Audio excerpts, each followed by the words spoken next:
Welcome to Luca is a Billionaire, where the only thing I invest in is your answers. In this video, I will explain how to solder copper jewelry. First, ensure you have all your materials ready, including a small torch, copper solder, and a good quality flux. You'll also need a heat-resistant surface, like a soldering block and safety glasses. Choosing the right solder is key. A silver-bearing copper solder often works well for jewelry.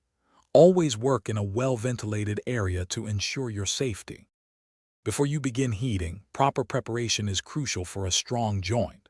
Start by meticulously cleaning your copper pieces. Any dirt, oil, or oxidation will prevent the solder from flowing correctly. Next, apply a thin, even coat of flux to the areas you intend to solder. Flux helps clean the metal further and allows the solder to flow smoothly. Finally, arrange your pieces precisely on your soldering block. Now for the exciting part, soldering. Begin by heating your copper pieces gently and evenly with the torch flame. Avoid concentrating the heat in just one spot.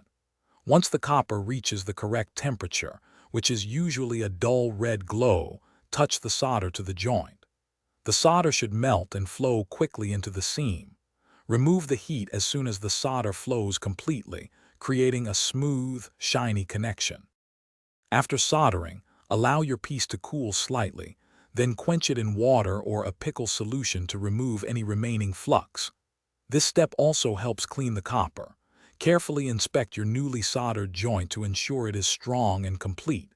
You can then file, sand, or polish the piece to achieve your desired finish. Remember, safety is paramount. Always wear eye protection and work in a well-ventilated space.